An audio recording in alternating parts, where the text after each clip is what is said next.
¿Qué tal? Bueno, buenas tardes. Mi nombre es Sofía, yo soy curadora, soy parte del staff de los museos de Berazategui.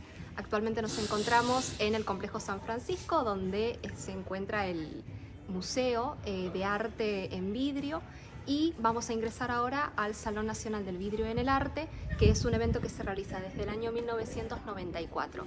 La edición de este año, concretamente del año 2022, es especial porque es la edición post-pandemia.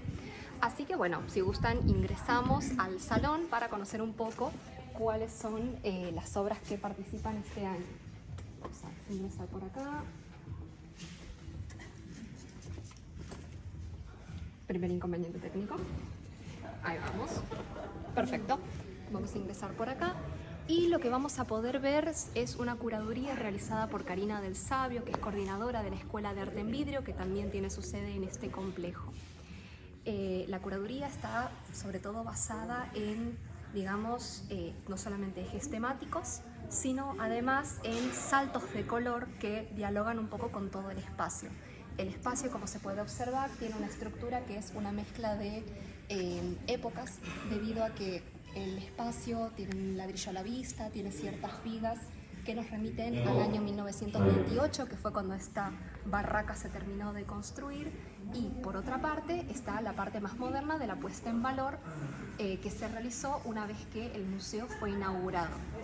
Desde ese lugar entonces nos vamos a encontrar con ciertos paneles que dialogan cromáticamente con las obras. La gran mayoría de obras pertenecen a artistas nacionales, pero también hay algunas que vienen de espacios internacionales, aprovechando el envión del Año Internacional del Vidrio, dictaminado así por la UNESCO. Así que bueno, por este lado entonces vamos a poder ver algunas de las obras que participaron este año, y aquellas que tienen la escarapela son obras que o bien reciben una mención o bien reciben alguna condecoración, como por ejemplo los premios, ya sea premios por ejemplo a técnicas no tradicionales, o premios también a adquisición, que son los que vamos a ver al final del recorrido. Por lo general, año a año, desde 1994 que se realizó el primer salón, lo que suele suceder es que los jurados que intervienen y que seleccionan a las obras ganadoras y a las que reciben menciones cambian. Y el jurado no puede acceder a la información de los artistas a la hora de realizar la jura. Es decir, hay que preservar la imparcialidad del jurado mediante el anonimato de las piezas. Las piezas simplemente se montan, pero las fichas técnicas que podemos ver al lado de ellas ahora no están al momento de realizar la selección. Por este lado tenemos a la obra que va a ser el premio de adquisición, la que recibe, digamos, el primer premio. Esta obra de Ana Galacher, que se llama Vudú, es la obra seleccionada para formar parte del patrimonio del museo de forma permanente.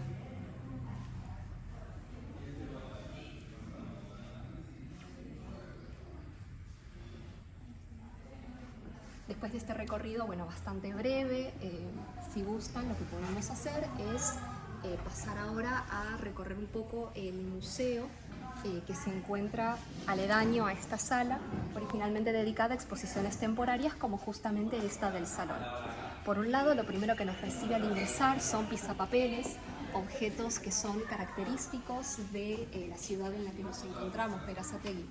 Estos objetos eran realizados por obreros de la fábrica Rigoló, una fábrica que es icónica de esta ciudad, debido a que en 1906, cuando esta fábrica se instala, lo que hace es dar mucho ímpetu a la naciente Berazategui de por aquel entonces, no solamente en términos de la urbanización alrededor, sino además en términos económicos, debido a que hasta ese momento en Latinoamérica, no solamente en Argentina, sino también a nivel regional, lo que sucedía era que no había cristalerías de la magnitud que terminó poseyendo la fábrica Rigoló. Estos pisapapeles eran realizados por obreros de la fábrica, al igual que estos objetos de las secciones bazar y alta cristalería, que tienen de alguna manera otro ímpetu distinto de los pisapapeles, pero un preciosismo técnico de la misma talla.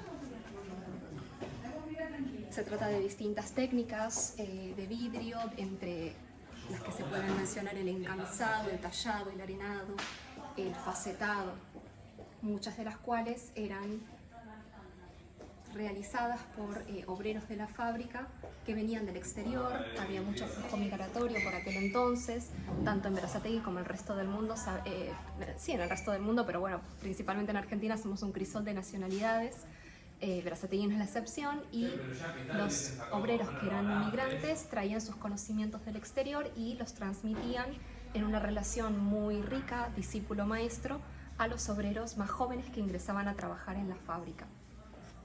Entonces, de este lado ya tenemos algunos objetos cada vez un poco más institucionales, algunos que han sido reconocimientos para, por ejemplo, los 75 años de la fábrica Rigolot, otros ejemplos en tallado, realizados por maestros vidrieros que poblaron la ciudad de Berazategui.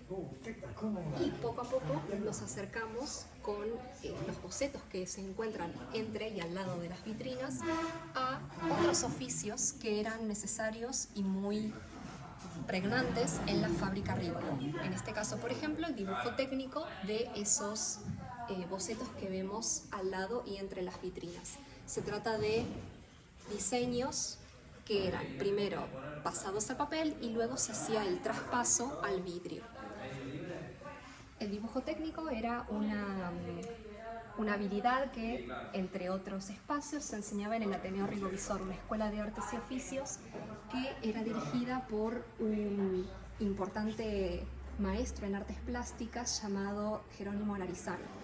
Él ingresó en la década del 40 a trabajar en este apéndice de la fábrica, el Ateneo, que era una escuela de artes y oficios abierta no solamente a los obreros, sino además a sus familias, de manera tal que pudiesen aprender el dibujo técnico que vimos recién y asimismo otras técnicas como de otros lenguajes artísticos, como es el caso de la pintura, el caso del carboncillo, el dibujo y el tallado, por ejemplo, o la música, el tejido. De este Ateneo Rigovisor salió uno de los más importantes artistas que tenemos en Berazategui, que tuvimos, llamado Félix Berdiszak. Félix Berdiszak era un inmigrante de origen polaco que lo que hizo fue revolucionar lo que se podía hacer en el mundo del vidrio en el arte en aquella época, debido a que desarrolló una técnica propia. Él tenía una relación casi de hermandad con Jerónimo Larizano y se formó en el Ateneo Rigovisor, de manera tal que estaba en las condiciones idóneas para empezar a realizar este tipo de obras que podemos ver, que son esculpidas en vidrio. Podemos ver algunos casos en yeso, que eran los ensayos que realizaba Félix antes de pasar al vidrio. Pero se trata de una técnica única en su clase, debido al tipo de herramientas que usaba, como por ejemplo el percutor que podemos ver arriba de la mesa, y también debido al tipo de vidrio que él utilizaba, ya que no era un tipo de vidrio convencional que pasa por un proceso de enfriamiento lento para asegurar su estabilidad molecular, como los vidrios que consumimos habitualmente, desde una botella hasta un plato o cualquier otro utilitario, sino que lo que utilizaba eran estos fragmentos de vidrio irregulares que podemos ver, que son fondos de horno. Como su nombre nos lo indica, se trata de fragmentos que caen al fondo de los hornos en el cotidiano de la fábrica y que por aquel entonces eran un material de descarte. Félix los rescataba, aunque estos vidrios eran bastante peligrosos de usar debido a su enfriamiento no progresivo, y lo que hacía era esculpirlos con una técnica que desafortunadamente falleció con él porque hasta donde sabemos no la transmitió. Pero se trata de uno de los artistas más importantes de Berazategui.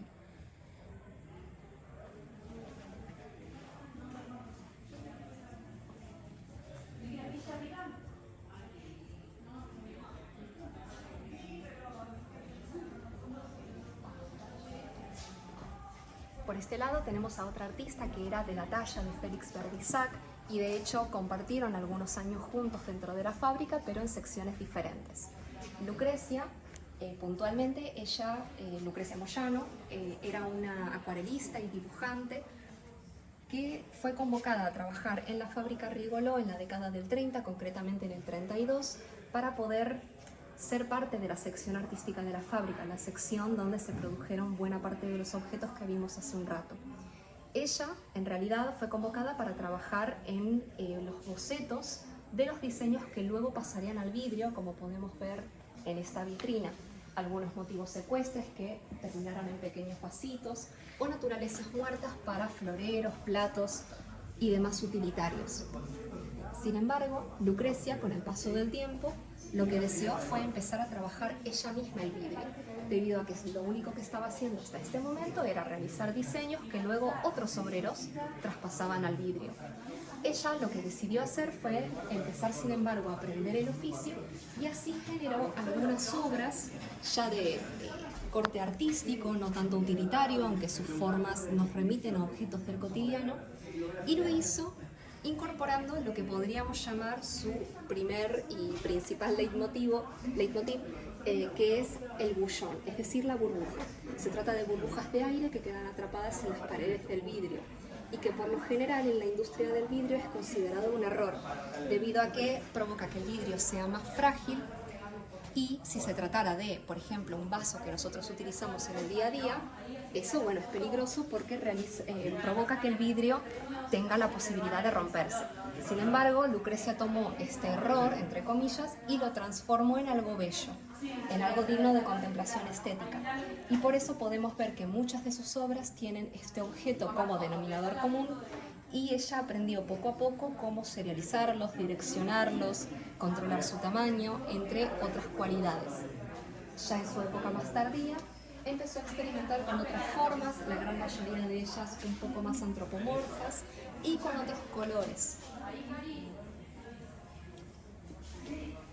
Con el paso del tiempo ella empezó a exponer en otras zonas del mundo y de hecho Gio Ponti, un crítico italiano conectado con la Corning Glass, con el Museo de la Corning Glass en los Estados Unidos, denominó a sus piezas barbáricas debido a que lo remitían mucho a la materia prima del vidrio en su estado original, en su estado más natural, como un halago hacia la creatividad de Lucrecia.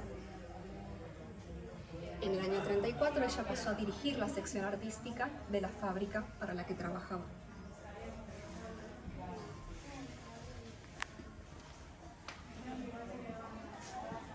Por este lado ya se está preparando todo para el evento, pero podemos ver a través de las sillas un stand que remite a artistas viajeros.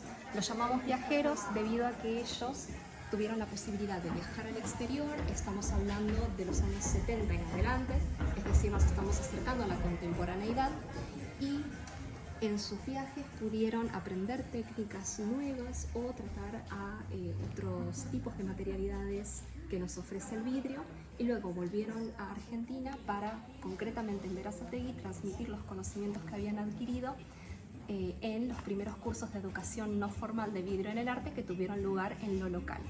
De esta manera surgieron muchas de las piezas que vemos acá de artistas que siguen de alguna manera conectados, sobre todo con la escuela del vidrio que tiene lugar en esta sede en el Complejo San Francisco.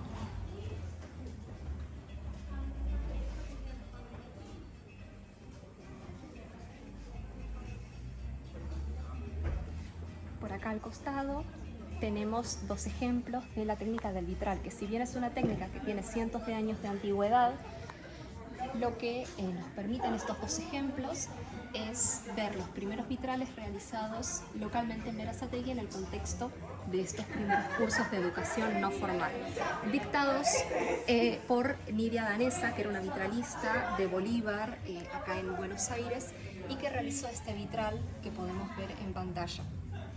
Se trata de uno de los primeros ejemplos de vitrales realizados en Berazategui, y este otro fue realizado en uno de sus cursos por sus primeros estudiantes. Es el primer caso de un vitral realizado colectivamente a partir del diseño de Oscar Jiménez, uno de sus alumnos.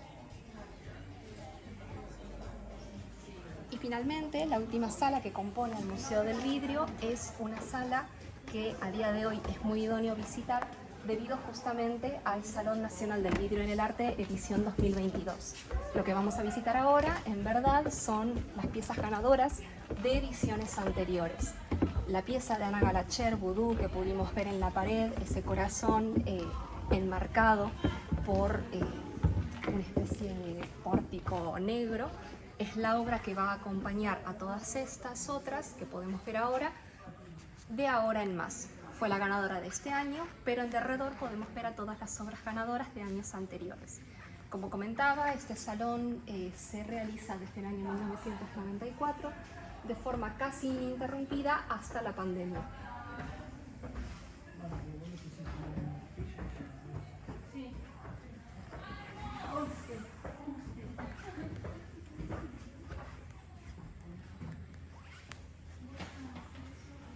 espacio en blanco, el espacio totalmente despojado y vacío que pudimos ver hace un rato, es el que está esperando a la obra ganadora de este año.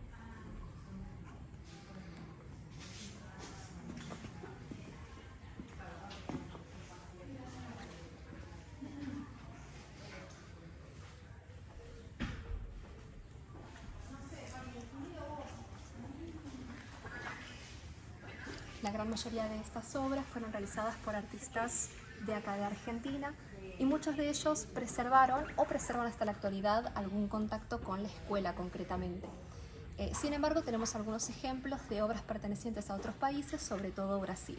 Con esto concluimos el recorrido por el Museo de Vidrio de Berazategui y concretamente por la sección de exhibiciones temporarias que hoy por hoy y hasta el 30 de octubre va a estar dedicada al Salón Nacional del Vidrio en el Arte de la edición 2022.